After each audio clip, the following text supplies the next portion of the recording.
Comment ça commence pour toi, Daniel, avant les débuts? Donc aujourd'hui, tu es l'auteur qu'on connaît bien, mais avant ça, il s'est passé quoi, le petit Daniel en culotte courte? Dessiné déjà? Moi j'ai commencé à dessiner tôt, dans les marges de mes cahiers comme on dit, donc je crois 4-5 ans, dès la maternelle, je ne sais plus quelle classe on est après la maternelle. Voilà. Et puis j'ai commencé à faire de la BD, vraiment de la BD dans des cahiers, à 11 ans environ. Mais je savais déjà dessiner un petit peu. Donc on a les cahiers là sous les yeux, c'est quand même incroyable parce qu'il y a déjà toutes les notions de composition et de mise en page. Bon, pas à ce point-là, mais en tout cas, tu vois, les personnages sont simples. J'avais fait... tous les personnages ont une forme de bouchon avec des traits pour les pattes et des traits pour les bras, ce qui me permettait de les manipuler comme je voulais. Ouais. Bah moi ce que je vois surtout, c'est que les plans sont variés. Les personnages sont en pied dedans, enfin, il n'y a pas peur de... C'est vrai, il y a des perspectives diverses. Et puis ça raconte, quoi. On sent que déjà tu veux raconter. Oui, parce qu'on parlait avec ça, par exemple, j'aimais bien faire des dessins compliqués. Je recopiais des couvertures de Mickey, par exemple, et je les faisais vraiment assez proches de l'original. Ou alors, je dessinais des voitures. Dans Spirou, il y avait une rubrique qui s'appelait Starter, où il y avait des voitures superbement dessinées par comment il s'appelle? JDM, voilà, c'était lui mon spécialiste. Franquin puis JDM. Franquin, ouais. Et donc je pouvais faire à côté de ça des dessins chiadés, peaufinés. Donc là ce qui m'intéressait c'était pas le dessin vraiment, c'était de raconter, faire la narration. Et alors après, donc on voit bien qu'il y a déjà une vraie volonté de raconter des trucs. Voilà. Tu fais des fanzines, de ce genre de passage obligé? Alors oui, j'ai fait un journal en 3e. Que je faisais chaque exemplaire à la main. Non, j'avais aussi, pour les textes, j'avais une machine avec des carbones, donc je pouvais faire 2 pages. Okay. Et puis je les vendais, ou je les donnais quasiment quoi, à mes copains du 3e. Ensuite, à un moment dans Spirou, je suis tombé sur une rubrique qui expliquait comment les vrais professionnels font de la BD. Il fallait prendre une grande feuille de dessin, de l'encre de Chine, de la plume, et là je m'y suis mis. Donc j'ai pris des grandes feuilles de dessin, et puis j'ai commencé à faire des bandes dessinées comme les pros, enfin entre guillemets. Ouais. Et c'est là que tu les as envoyés Ah non, j'étais, je sais pas, alors 14, 15, 16 ans. Okay. Là je faisais, j'accumulais chez moi, je faisais pour moi, disons, des planches comme ça. Mon père qui était pilote dans l'armée, voyageait, déménageait tout le temps, donc on était à Toulouse, à Metz, etc. Et il a eu le droit, vers la fin de sa carrière, d'aller 1 an à Tahiti. Il avait postulé, donc on a fait 1 an à Tahiti. Et là, j'ai participé à un fanzine tahitien. Ouais. J'ai connu un prof de dessin qui était formidable, qui adorait la BD. Voilà, plein de choses comme ça. Et puis, qui m'ont... y avait quelqu'un qui connaissait les gens du journal Pilote, qui m'avait dit, vu ton niveau de dessin, ça vaut le coup, il faudrait que quand tu rentres en France, tu te branches là-dessus. Donc moi, dans ma tête, je pensais que ça allait être facile, quoi. Et puis, après le bac, à 18 ans, donc ça c'était en 1972, j'ai essayé de proposer des planches à Pilote. Et alors là, ça a été un échec de 72 à 76. Bon, c'est pas si long que ça finalement. C'est pas si long que ça. Mais j'ai pas réussi à rentrer à Pilote par ce biais-là. À un moment, quelqu'un qui traînait dans le milieu de la BD m'a filé l'adresse de Jean-Claude Mézières, qui était le dessinateur qui recevait pratiquement tous les jeunes dessinateurs. Il était vraiment généreux de ce point de vue-là, il ne se protégeait pas. Ouais. Donc je suis allé voir Mézières. Je m'étais cassé le nez à Pilote, à Rakiri, etc. Pas à Fluide Glacial, parce que j'osais pas y aller, ça m'aurait trop démoralisé d'être refusé. C'est ça, quand tu as commencé à Pilote, Fluide existait déjà. Ouais, quand j'ai commencé à Pilote, ouais, c'était en 76, donc Fluide existait, il a démarré en 75, Fluide. Mais il était trimestriel, je crois, à l'époque. Ouais, tout à fait. Et donc, Fluide, c'était mon Graal, j'osais pas. Je suis allé voir Mézières, qui là était pas un éditeur, donc c'était un dessinateur. Et puis lui m'a pistonné pour... il a appelé le rédacteur en chef de Pilote de l'époque, qui était... J'ai oublié son nom, mais... Est-ce que c'était Moliterni par exemple? Non, c'est pas Moliterni, c'est... Bon, tant pis, on le retrouvera plus tard. qui lui n'aimait pas trop ce que je faisais, donc ça n'enchantait pas. Mais Mézières l'encourageait, quoi, dire donne-lui sa chance. Et je faisais les crayonnés, j'allais chez Mézières, il me les corrigeait.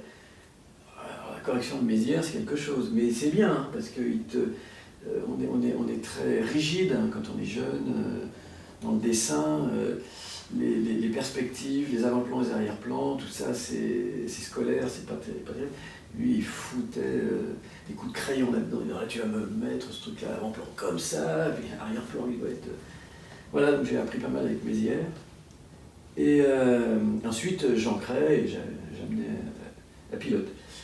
Et alors que je n'osais pas aller chez Fluide,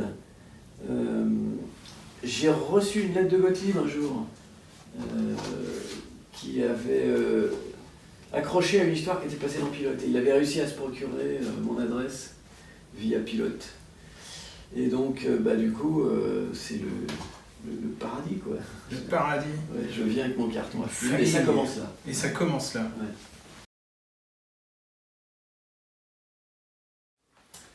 T'arrives à Fluide? J'arrive à Fluide. Alors, j'arrive à Fluide avec un carton où il n'y a pas grand-chose. Et il y a un début d'histoire sur Jésus qui revient à notre époque et qui va à l'Agence nationale de l'emploi. Et Gottlieb me dit commence quelque chose, vas-y, fais-nous des trucs. Et je dis mais j'ai rien. Ah si, il y a cette histoire là avec Jésus qui. Je dis ouais, mais j'ai pas de chute. Il l'a lu, il m'a dit. Voilà, tu fais ça comme ça. Il m'a trouvé la chute. Et donc, du coup, c'est la première histoire que j'ai publiée, qui s'appelle Le Messie est revenu. Puis ensuite. Alors, lui, Gottlieb, il était enthousiaste. Hein, il voulait. À Pilote, quelques années avant, c'était dur. J'arrivais pas à placer tous les scénarios. Donc, ça dépend vraiment du rédacteur en chef et s'il t'aime ou s'il t'aime pas. Ouais. Guy Vidal, c'était le rédacteur en chef de Pilote de l'époque. C'était pas son truc, il était plus littéraire, il aimait des choses... il était pas assez littéraire à l'époque. Je n'étais pas assez littéraire, ouais. Je n'ai pas été littéraire du tout. C'est bizarre. Et donc, lui, il m'acceptait pas tout, et puis je publiais de temps à autre. Alors qu'à Fluide, il était carrément prêt à me donner ma rubrique, Gottlieb. Ouais. Heureusement que les autres le tempéraient. En disant, attends, il est encore un petit peu jeune. Il cherchait à monter un groupe peut-être aussi. Il y avait pas Gottlieb, il voulait. Oui, c'est ça, il cherchait des dessinateurs, ouais. Absolument. Ouais. Il était allé chercher Binet, il était allé chercher des tas de dessinateurs comme ça. D'ailleurs, des tas de dessinateurs qui à un moment sont partis. À Fluide, il y a eu un petit clash à un moment, comme à Pilote. À Pilote, à un moment, après mai 68, Goscinny s'était retrouvé agressé par une meute de dessinateurs. Et donc, tout le monde était parti, Giraud pour faire Métal Hurlant, tout ça. À Fluide, il y a eu le même phénomène, à un moment. Et qui était incarné par le départ de qui, je crois bien? Si, à un moment, il y avait... Tu sais, il y avait Cabagne, il y avait Gibra, il y avait Bouc, il y avait Luc, il y avait... il y avait pas mal de monde. Ça l'a un peu démoralisé Gottlieb quand même. Il voulait arrêter à ce moment-là, mais heureusement, il y avait Diamant qui... Alors là, on a une page de cette époque, par exemple, Les Oubliés du Progrès, mais qui n'est pas parue dans Fluide, celle-là, si. Je ne me rappelle plus. J'ai l'impression de l'avoir vu dans La Suivre. C'est possible, oui. Parce que tu étais aussi dans l'équipe des Trublions de La Suivre, c'était à la même époque, ça, en fait. De Yvan Delporte, qui avait transporté le trombone illustré à Suivre, parce que c'était au départ un encart dans Spirou, et Spirou n'en voulait plus. Voilà. Et à Suivre, Jeune Magazine, Jeune Revue. Voilà, exactement, on a fait ça. J'ai fait quelques petits trucs de temps à autre pour Suivre, mais effectivement, c'était pas vraiment... Ah, ça c'était la même période, mais c'est pas dans la rubrique, si ma mémoire est bonne. Hein. C'est pas dans le Landerneau de... Non. C'est une histoire en quelques pages, oui. Où on voit déjà tes thématiques. On peut peut-être évoquer ce truc-là quand même. Oui, c'est rigolo parce que là, c'est quoi? C'est le contraste entre deux thèmes, c'est le vieux paysan, les oubliés du progrès, alors le vieux paysan d'un trou perdu dans la campagne, qui en fait est un vieux programmeur, avec des listings, avec tout ça. Alors à l'époque où je l'ai fait, c'était l'informatique du jour, c'était l'ultra moderne. Mais quand on le relit maintenant, on se dit non, c'est complètement daté. Ça a légèrement évolué l'informatique. Ça a légèrement évolué, oui, exactement. Donc elle ne marcherait plus maintenant, cette histoire. Elle marche encore sur un peu ce qui est ta patte, c'est-à-dire le côté. Faudrait petit remplacer genre, les papiers troués de listing par des iPhones ou des trucs comme ça. Les expressions de langage. Oui, c'est ça, oui. Il y a quand même déjà tout un truc qui se met en place. T'es conscient à ce moment-là que qu'il y a une direction là-dedans?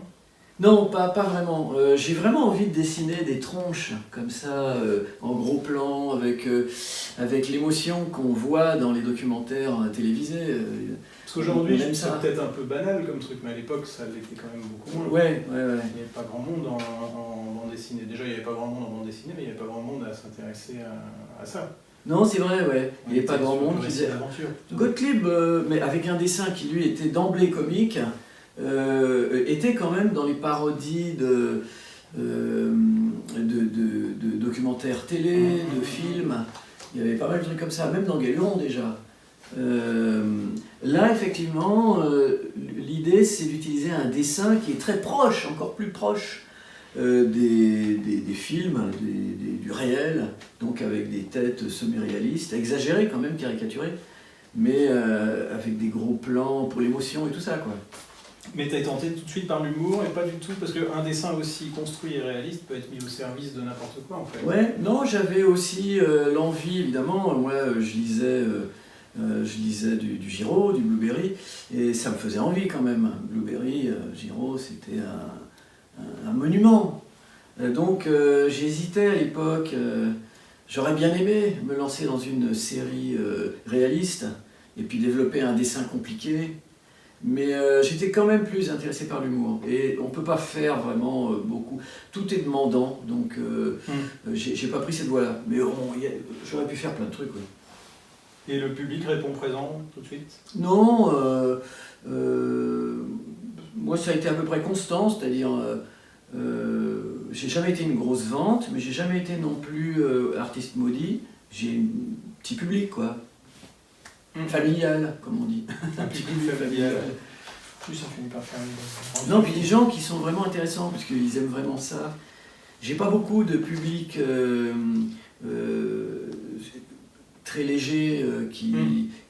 On tombe dedans, quoi, ou pas. Ouais, c'est ça, ouais.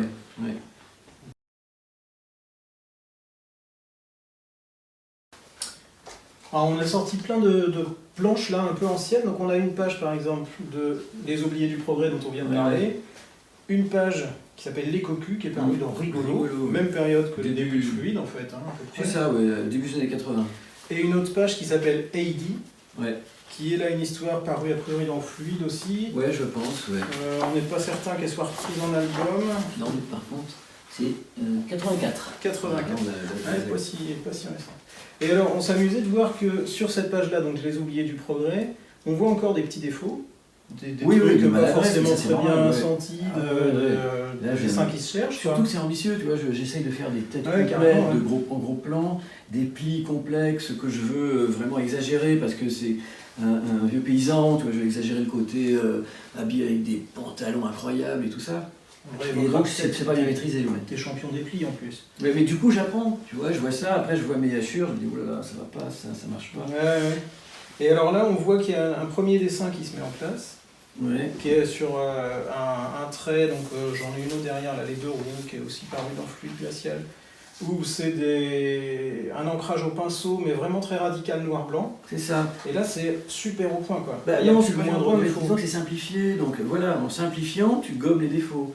Tu prends moins de risques. Et surtout, tu simplifies pas parce que tu es feignant, mais tu simplifies parce que tu sais un peu mieux ce que tu as envie de raconter. Ouais. Moi, en tant que dessinateur, je trouve qu'il n'y a pas de défaut là. Enfin, tu vois, on sent qu'il n'y a pas un truc, il n'y a pas une faiblesse en fait.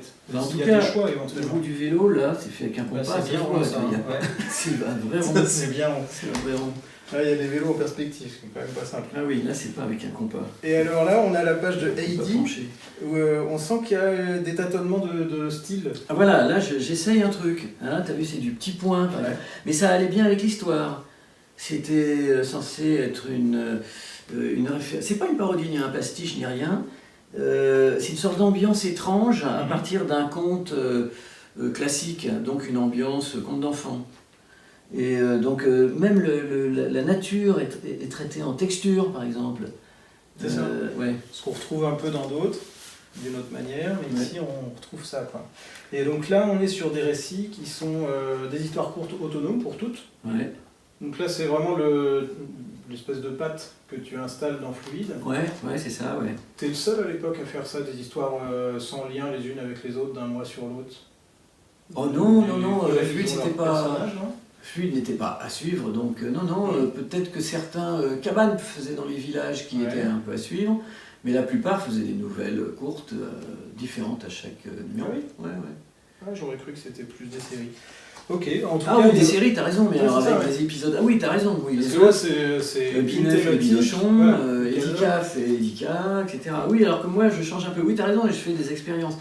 Ce qui n'est pas très heureux quand même, en général. Bah oui, parce que commercialement, c'est suicidaire. Oui, c'est ça, oui. Commercialement, c'est pas très bon. Mais effectivement, je ne sais pas encore très bien mes objectifs. Avec le recul, je vois bien qu'il y avait même dans Eddy une sorte de dérision cruelle, une envie de dérision un peu provocatrice, cruelle. Mais c'est le seul point commun, je ne sais pas encore. Cette piste-là, par exemple, je ne l'ai pas vraiment poussée après. Ouais, parce qu'il y a quand même un trait commun à tout ça, c'est en effet la dérision et puis le décalage. Quoi. Et le décalage, dérision, le décalage, sans avoir peur d'être brutal. Et maintenant, je suis un peu moins attiré par ça, parce que c'est un truc. Là, dans l'histoire de Eddy, à un moment, paf, on est dans le conte. Ça devient déjà un petit peu malaisant là. Mais on reste dans je sais pas quoi, comment le dire, et brutalement à cette case là, hop, un crime, un crime atroce.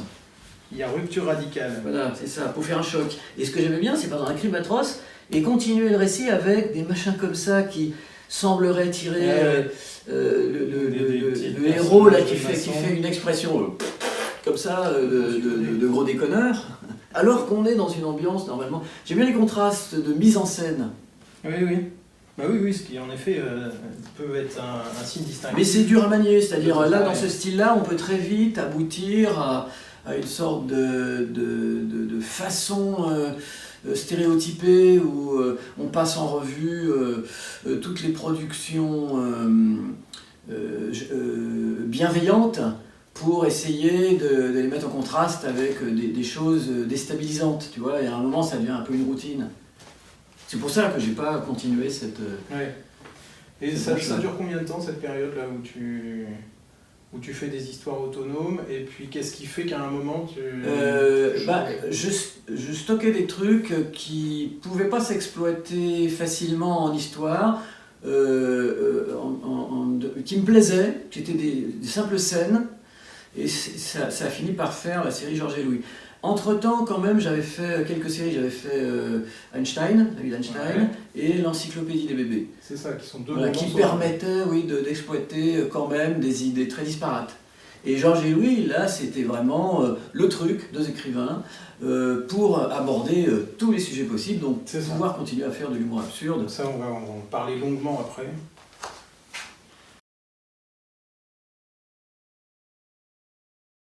Donc là, on sort d'une période où tu as fait plein de récits courts, et arrivent des espèces de récits plus longs, mais qui sont un peu étranges, parce qu'à y regarder de plus près, que ce soit La vie d'Einstein qui est en 2 volumes, ou l'Encyclopédie des bébés qui est en 3 volumes, on a l'impression que tu te moques un peu de nous, et que c'est un prétexte à rejuxtaposer des petites histoires qui n'ont rien à voir entre elles, avec un espèce de faux fil conducteur commun. Donc l'Encyclopédie des bébés...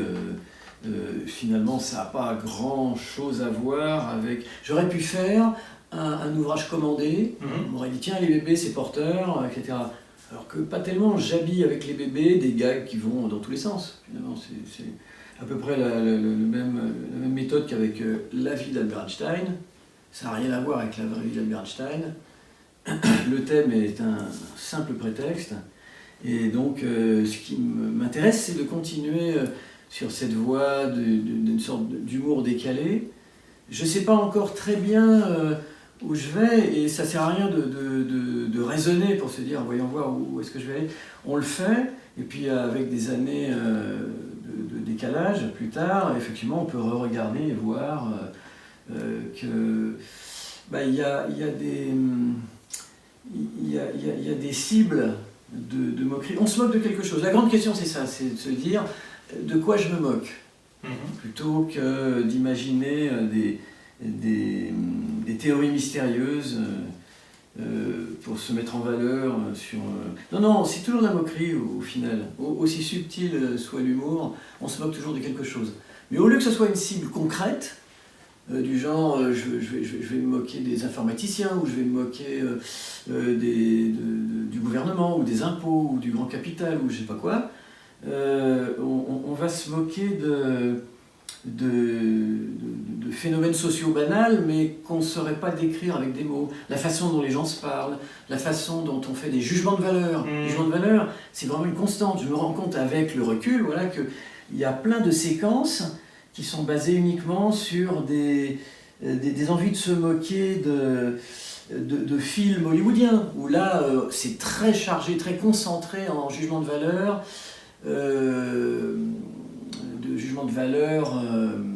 répandus, familiaux, je ne sais pas comment les appeler, quoi. Hein, ceux qui sont à forte influence. Les prendre à contre-pied, montrer qu'on peut les mettre dans un contexte différent où là, les jugements de valeur s'inversent, carrément. Il n'y a rien de plus jouissif que ça, de partir d'une situation où les jugements de valeur désignent les bons et les méchants, on va dire, hein, pour faire simple, et puis en changeant à peine, il faut changer le moins possible, sinon ça donne l'impression que c'est fait exprès.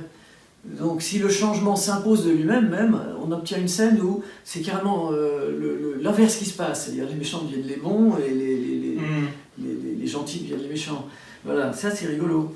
En fait, c'est un humour parodique, mais vachement intellectualisé, quoi. Oui, si tu veux, c'est pas de la parodie, pas du pastiche, c'est même pas de la satire à mon avis, c'est... si, peut-être de la satire un peu. Moi je pense qu'on pourrait l'appeler comme ça, c'est vraiment l'humour qui se moque de façon de voir les choses, de point de vue. Ça se moque de point de vue, de jugement. Il y a ça chez plein de gens, hein. Il y avait ça chez Gottlieb un peu, quand il fait des parodies de façon de raconter. Dans la Revue Verbrack ou dans... Il y a ça chez Gary Larson. Puis en fait, il y a ça, je sais pas, on prend des proches, il passe sa vie à essayer de briser des... Il commence, par exemple, un texte sur Napoléon par Victor Hugo, et puis à un moment, il va mettre un élément qui change, qui décale et qui montre... enfin, voilà, faudrait avoir ça sous les yeux. On a pourtant quelques trucs sous les yeux. Parce qu'on a par exemple des pages de l'encyclopédie des bébés. Alors nous, c'est un truc qui nous a quand même fait hurler de rire, c'est ce personnage de Jacques Boudinot, qui est l'incarnation du sérieux, quoi. Oui, c'est l'éditorial, le type qui fait son... C'est rigolo, ces phénomènes sociaux de quelqu'un qui vient, alors là j'ai mis avec une pipe parce qu'à l'époque c'était un petit peu, ça faisait plus sérieux quoi, qu'une pipe, vient donner une sorte d'interprétation du monde. En général ils sont assez ambitieux, donc c'est une cible évidemment agréable pour tout le monde. Un type comme ça qui vient résumer le monde. Un peu suffisant dans son fauteuil. Ouais. Enfin, c'est une cible facile, ça. C'est pas le truc dont je me dirais je suis fier de moi, j'ai trouvé un truc auquel personne n'avait pensé. Non, c'est assez... Ce qui est rigolo, ce qui est plus nouveau, je pense, c'est de le mettre dans ce contexte de commentaire d'une vie de bébé. Oui, c'est ça, bien sûr.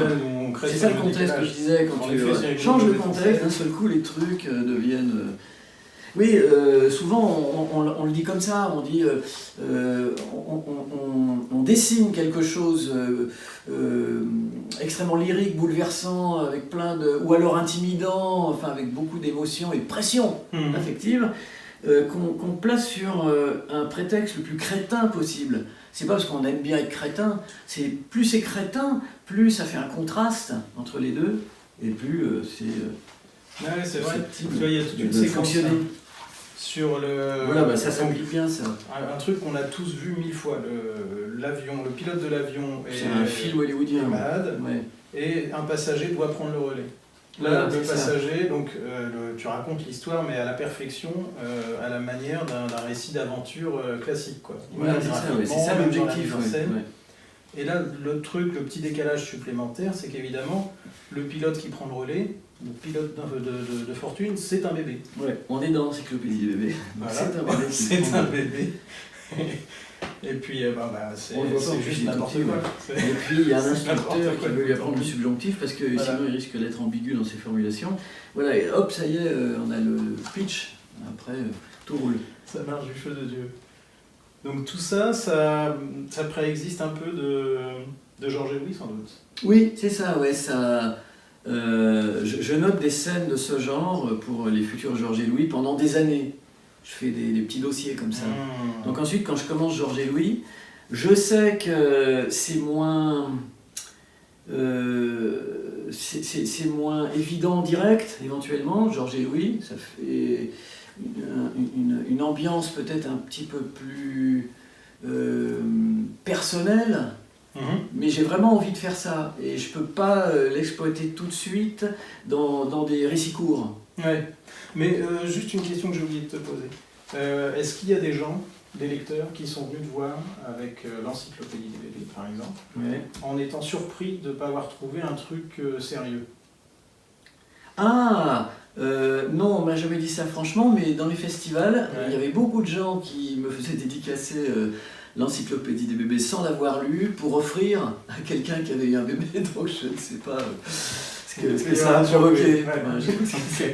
Et Einstein, pareil, c'est moins plausible avec Einstein. Non, mais si, par contre, on a eu des demandes. Enfin, Diamant me racontait, le directeur commercial du Fil Glacial, qu'il avait eu des demandes d'éditeurs en Amérique du Sud, je crois, au Brésil. Ah oui. Oui. Donc Diamant envoyait ses albums et ça s'arrêtait là, quoi. C'est des gens qui pensaient que c'était quelque chose de didactique, qui allait expliquer la relativité générale.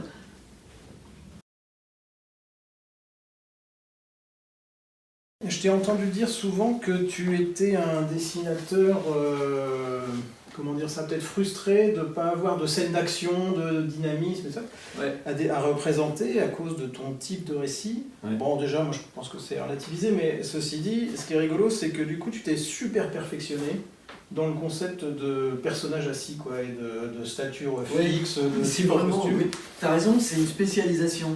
Parce que quand je faisais Georges et Louis, ça doit se voir sur les premiers, puis ensuite comment ça évolue. Rien que faire des bras, ce trait-là qui sépare le bras du torse, est-ce qu'on le fait dans ce sens ou dans ce sens? Toutes ces questions, je me suis posées.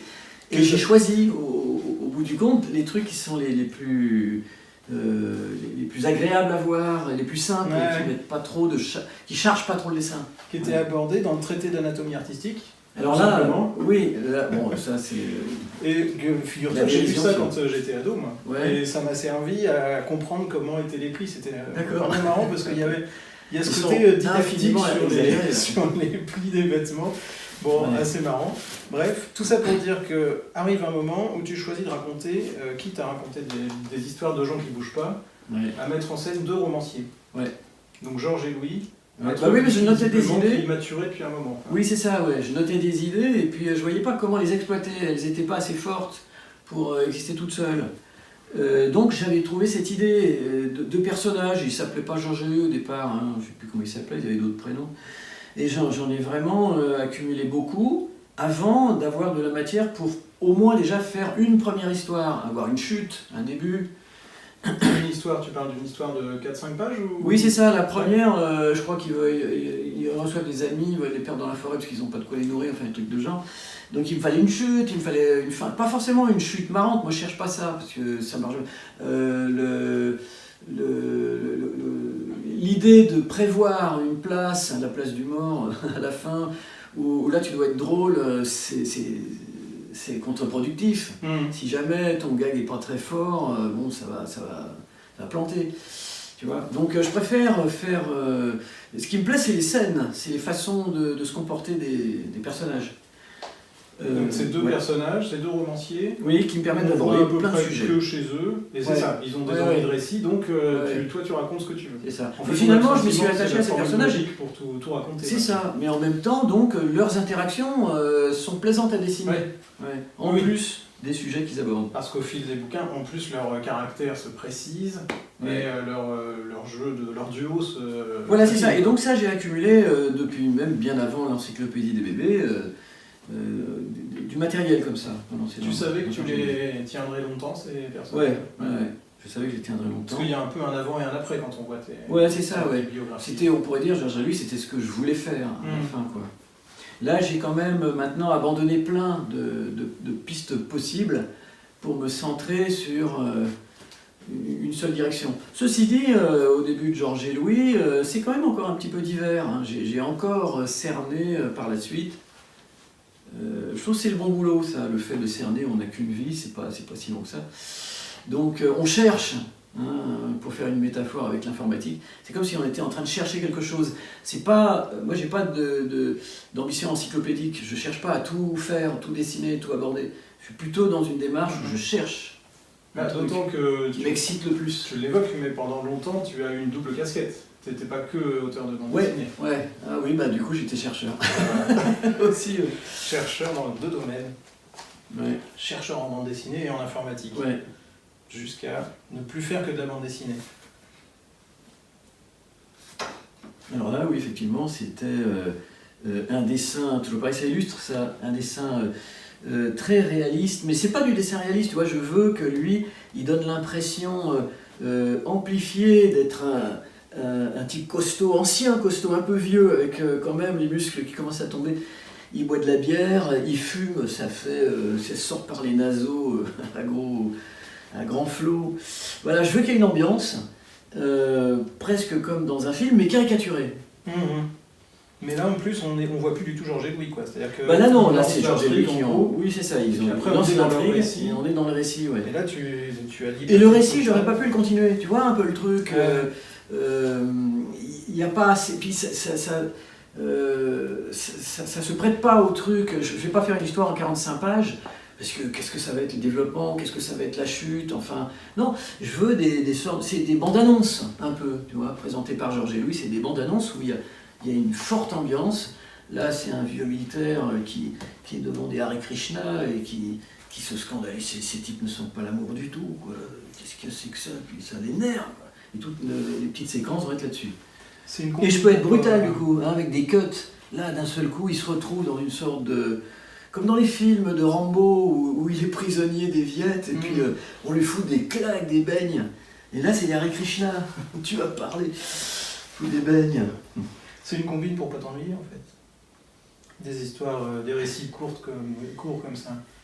C'est parce que ça se prêterait pas, ça affadirait tout le truc. Si je continuais cette histoire, qu'est-ce qu'il y aurait de percutant après? Là c'est bon, j'ai des moments percutants qui m'intéressent. Et après je vais où? Non, c'est mieux de changer après de thème et de faire une autre histoire, etc. quoi. Ce qui m'intéresse, c'est ça, c'est les scènes clichés qu'on voit dans le cinéma, dans un contexte totalement improbable, plus que crétin. Là, un vieux militaire qui est énervé par la prétention d'être l'amour du tout de Krishna, qui se retrouve carrément torturé par Krishna, qui lui reproche de leur reprocher, etc. Et alors là, on est sur des pages assez anciennes de Georges et Louis. Ils ont une physionomie, ça nous permet de voir qu'ils ont une physionomie qui a pas mal bougé. Bah oui, parce que tu vois, moi quand je regarde ça, je me dis que j'ai beaucoup de trucs à corriger. Par exemple, je te dis, c'est un détail, hein, mais simplement, ça, le dessiner avec juste un peu plus d'arrondi là, ça fait un personnage plus rond, plus simple à manipuler. Là, il a une tête encore un peu complexe. Si je lui fais une expression où il pleure fort, où il rit fort, où il est en colère fort, ça va être dur, ça va le déformer, on ne le reconnaîtra plus. Alors que en simplifiant, j'ai un truc en caoutchouc très... Et c'est rigolo, hein, parce que ces deux pages le montrent vraiment bien, c'est-à-dire que bon, le personnage de Louis c'est vachement simplifié, c'est une espèce de boule de pâte à modeler que tu peux modeler comme tu veux, mais en plus globalement, ton dessin est beaucoup plus rond. Oui, il est plus rond, je cherche ça, Une espèce de... Et puis ces ambiances, bon là c'est normal, c'est du noir et blanc, hein, mais j'aime bien avoir cette possibilité de faire des ambiances un peu de lumière ténue, ou cette ambiance de pluie, etc. C'est ta marque de fabrique ça quand même, de mettre au service de la connerie la plus idiote un dessin archi construit et super solide. Voilà pour maximiser l'ambiance. J'ai envie qu'on y soit là. Il y a de la boue, il marche, il pleut à torrent, etc. Là, c'est quand même assez encombré. C'est ça que je vois. Tu vois, de là à là. Ouais. Là, je trouve que c'est encore bien encombré quand même. À la fois dans les décors, mais aussi même dans les plis des personnages. Il y a des petits traits partout. Tu vois, parce que j'apprends, je ne sais pas où les placer encore, les plis, comment, lesquels sont bons. Il y a un maître en la matière, c'est Franquin. Quand tu vois Spirou et Fantasio, il n'y a plus un pli sur les habits. Et pourtant, et c'est juste, ouais. C'est plus que juste, c'est dynamique, c'est nerveux. Ouais, c'est vrai. Ouais. C'est vrai. Il y a combien de temps entre ces deux pages, par exemple, à peu près? Il y a une Alors ça, c'est... Ah oui, ouais, bien. Donc c'est ça. Hein. Ouais. C'est réjouissant de se dire qu'on progresse. Oui, c'est-à-dire, après c'est des goûts. Moi personnellement, je suis tout le temps. plus content de ça que de ça, au niveau du graphique. Mais on peut toujours, effectivement, des gens peuvent préférer ça parce que ça marche mieux chez eux. Les gens sont tellement bizarres. Non, moi je peux très bien comprendre ça. Hein. Qu'on soit plus attaché par un style même heurté, parce que quelqu'un qui n'est pas dessinateur, par exemple, on s'en fout lui que le dessin soit plus clair ou plus... Il peut même préférer d'ailleurs un dessin un peu encombré, fouillis.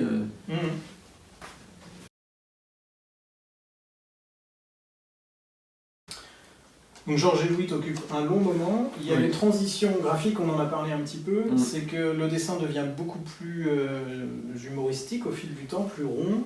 Ouais. Les proportions plus ramassées. Ouais. Mais il y a aussi une autre transition qui est assez... Alors il y a un autre truc, tu passes de 4 à 3 bandes, ça s'est fait petit à petit. Ouais. Mais il y a un autre truc, c'est peut-être lié à Fluide Glacial d'ailleurs, c'est que les pages passent en couleur.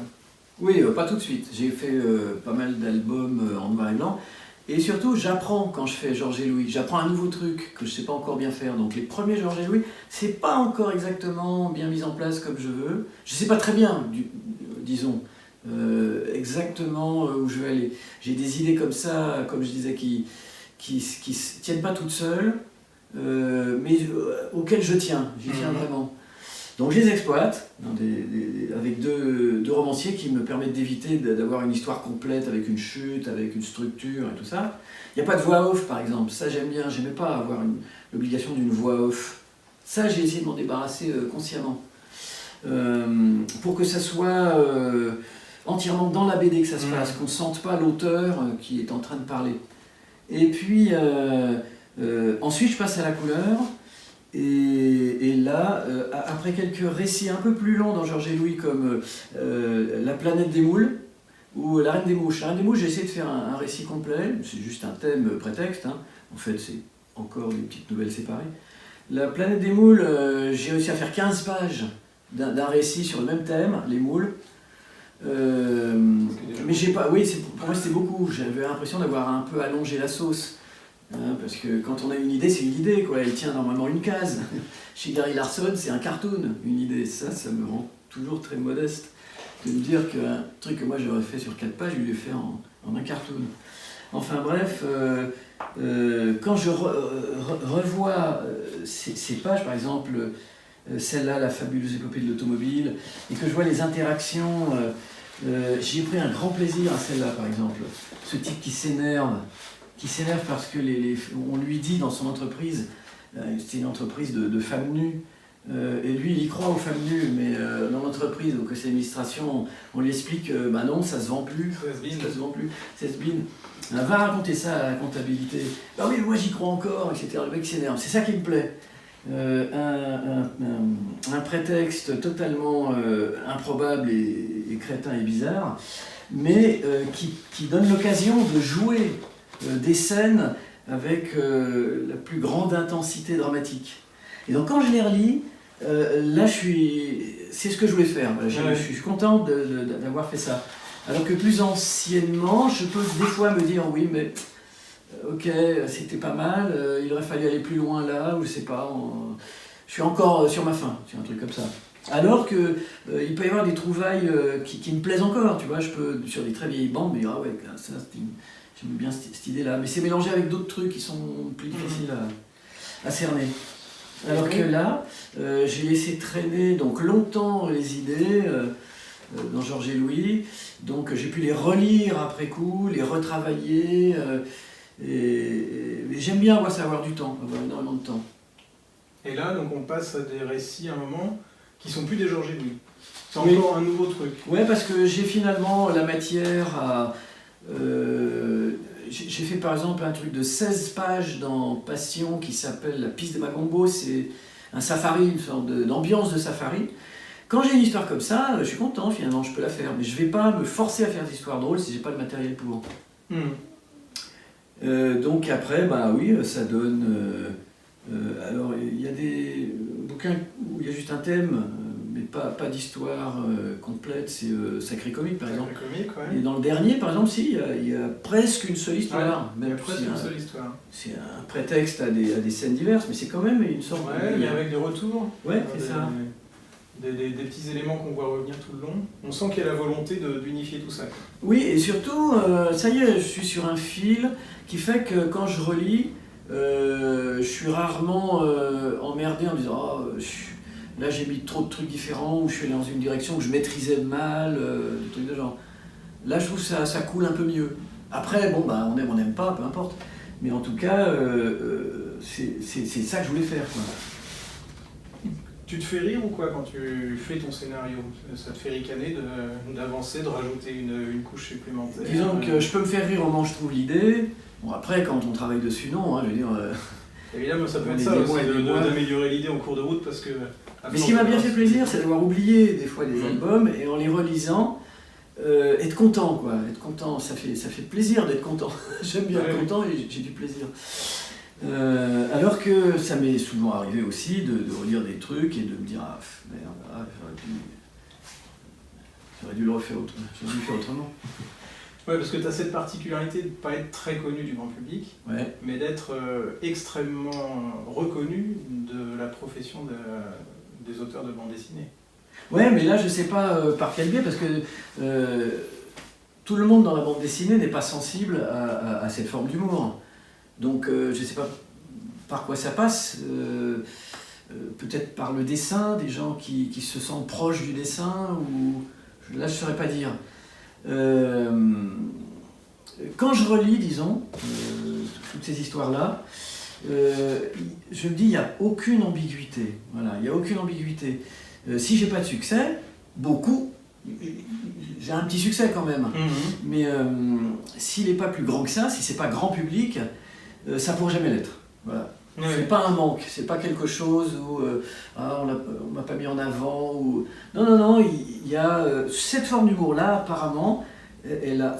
Tu sais, par exemple, Coyote à Fluide, du jour au lendemain, sans publicité, a vendu 300 000 exemplaires, c'est-à-dire autant que Binet. Donc c'est qu'il y avait un public pour ce que Coyote raconte, le monde des bikers et tout ça. Bon bah moi, le public potentiel, il est énormément plus petit, et il ne pourra pas changer. Ouais, c'est ça que je me dis. Tu crois? Ouais. Il n'y a pas d'effet de contagion. Ah si, il pourrait y avoir un marketing, une façon de vendre qui ferait qu'on peut tout vendre. Je pense qu'on peut tout vendre. Hein, faire croire qu'un truc est mystérieux, est à la pointe, est révolutionnaire, je sais pas quoi, et puis hop, tu vends le truc. Non, je pensais plutôt à du bouche-oreille. Mais non, je pense que le mieux c'est de ne pas être marketé, de ne pas... Et tu vois, du coup, si ça concerne un grand nombre de gens ou moins de gens, etc., quoi. Ça serait artificiel, je pense, voilà, de vendre ça à d'énormes publics de centaines de milliers de gens. À mon avis, ça serait artificiel, ça serait un malentendu quelque part. Je pense, non, il y a pas d'ambiguïté, donc c'est pas moi qui me suis trompé ou qui ai mal dessiné quelque chose ou qui ai mal raconté ou qui... là je suis à plein, c'est vraiment comme ça que je voulais faire. Quand je le relis après l'avoir oublié, oui, c'est bien ça que je voulais faire. Et je me dis, bon bah, quelqu'un qui aime pas ça, bah il aime pas ça, quoi. Oui. Ouais. On n'y peut rien. On n'y peut rien. On n'y peut rien. Et il changera pas, c'est ça que je veux dire. C'est pas en lui expliquant ou en lui montrant. Non, pas forcément, mais ça peut être par un espèce de gag qui est plus facile et qui permet... ça y a d'entrée, tu vois. Ça y a eu. J'avais fait dans un numéro spécial Gay Friendly. J'avais fait une histoire que m'avait demandé Gottlieb et Léandri. Je devais dessiner, comment il s'appelle, Alix, qui était à l'inverse. C'était un gros viril comme ça, avec son épée poilue, qui sentait la sueur. Et puis tous les autres personnages de BD, c'était des homosexuels. Lucky Luke qui était comme ça, même Astérix et Obélix. Obélix, il a une grosse bite derrière le dos, elle passe son bénir. Enfin bref, ça a marché ça. Le directeur de l'époque de Fuite glaciale, qui comprenait pas grand chose ou qui n'était pas très sensible à ce que je faisais, là, il est venu tout de suite me dire « Ah, dis donc, ton histoire !» Bon, tu vois, ça peut marcher, mais c'est anecdotique. C'est lié c'est le thème, c'est les personnages de BD connus, c'est local. En fait, je vous disais ça parce que j'ai le sentiment aussi que ton humour, il est un peu particulier. Il a un côté très verbeux déjà. C'est un humour de lecture.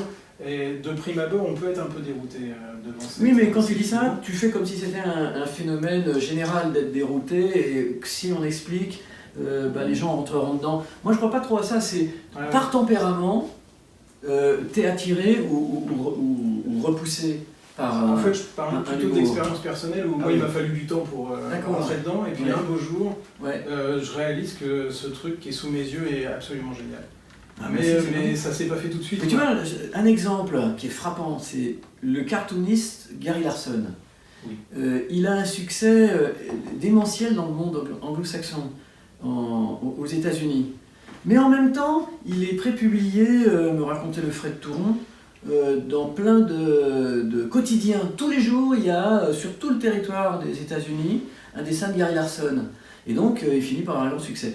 En Europe, Cavana traduit Gary Larson aux Presses de la Cité. Il sort un premier bouquin qui se vend, m'avait dit quelqu'un qui était aux Presses de la Cité, à 7000 exemplaires, avec de la pub dans VSD, avec des tas de trucs comme ça. Bon, 7000 exemplaires, c'est un bon début. Ils font le deuxième, 3000 exemplaires. Puis ensuite, c'est un lot qui, pour Spirou, fait le truc là, rien du tout. Il n'en vend même pas 1000 exemplaires. Enfin bref, ça n'a pas pris. Alors que c'est le même esprit. Alors il y a des gens qui disent oui, mais c'est très américain, Gary Larson. Pas pour moi. Moi, j'ai lu Gary Larson, j'étais explosé.